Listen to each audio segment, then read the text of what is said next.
ये नई मरदमशुमारी का मामला बड़ा तनाज़े का शिकार हो गया है। ज़ाहिर मरदमशुमारी कंप्लीट नहीं हुई है। अब इस नई मरदमशुमारी के तहत अगर इलेक्शंस कराए जाते हैं तो लग ही रहा है कि इलेक्शन ताख़ीर का शिकार होंगे।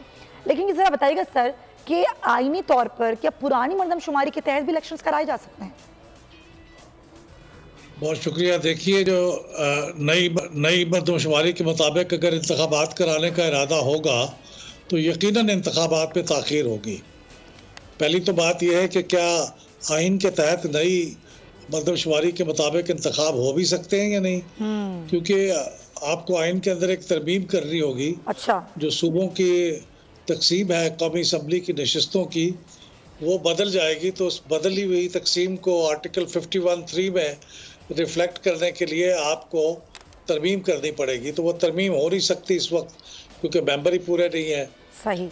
तो ये मसला है। लेकिन बहरहाल अगर इसको इग्नोर कर दें एक मिनट के लिए तो फिर ये है कि इंतखाब की हल्का बंदियाँ दोबारा से होंगी। उसमें कम से कम 4 महीने इलेक्शन कमीशन ने कहा था किसी ज़माने में, लेकिन वो अमूमन कहते हैं कि 6 महीने लगते हैं इसमें। तो यूँ आप 6 महीने को 3 महीने में ऐड कर दें तो यूँ समझे कि 9 महीने तो डिले हो ही गया, इससे ज़्यादा भी हो सकता है। और आपने दूसरा सवाल ये पूछा था कि पुरानी पे हो सकता है, बिल्कुल हो सकता है। अगर नई मरदमशुमारी डिक्लेयर ना की जाए, सही, नोटिफाई ना हो, तो पुरानी पे हो सकता है।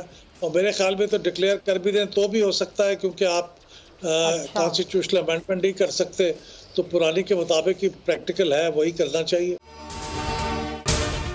अगर आपको ये वीडियो पसंद आई है तो सब्सक्राइब करें और बेल आइकन पर क्लिक करें। डिजिटल लोन स्कैम, आवाम को कर्जों के जाल में फंसाकर लूटने वाले भेड़िए बेनकाब। बोल की काविशें बाराबर साबित हो गईं। ऑनलाइन कर्ज माफिया के गिर्द घेरा तंग हो गया है। बोल ने दिया अपने आवाम का साथ, उठाई इस स्कैम के खिलाफ आवाज। बोल की डिजिटल लोन स्कैम के खिलाफ आगाही मुहिम की सबसे बड़ी ट्रांसमिशन 59% आवाम ने देखी अपनी स्क्रीन पर, क्योंकि बोल है पाकिस्तान का नंबर 1 न्यूज चैनल। सब्सक्राइब करें और बेल दबाएं ताकि कोई खबर रह न जाए।